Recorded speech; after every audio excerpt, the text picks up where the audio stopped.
Oh, we've told you stories of city workers getting in trouble for what they've posted on Facebook, and now the city wants to make sure that never happens again. The city is considering a new social media policy that the ACLU says is unconstitutional. News 13's Chris McKee is in the Newsplex with more. Chris? Dean, one of the rules says city employees can only share personal, non-work related information and opinions on their own social media sites. The ACLU says that and other rules go way too far. I suspect that any government entity wants to make sure that whatever's said about it is reflects it in the best light. But on the other hand, this policy goes far beyond that situation. I mean, it's trying to restrict the speech of employees when they have nothing to do with the city or even their job.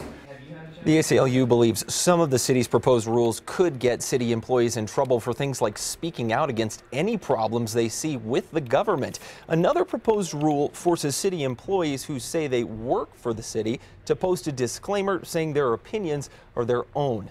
The ACLU says that might be okay for a private business, but not for the government to dictate. This issue isn't new to the city. APD cop Trey Economity got in trouble for listing his job as human waste disposal on Facebook. And AFD fired firefighter Kenneth Barncastle this year for saying he wished APD had a criminal population reduction unit. The city's HR director, Vincent Yarmel, says the proposed policy is not about shutting people up, but addressing bad behavior online.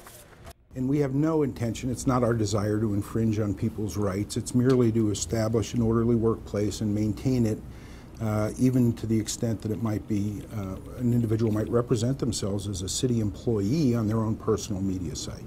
Yarmel says this policy was based off of other city social media guidelines and that he also worked with city attorneys to draft it. The largest city union, AFSCME, says it will fight it, calling this a political move. Dean, back to you. Chris, thank you. The city is taking public comment on the policy at a meeting tomorrow, then written comment for 2 weeks.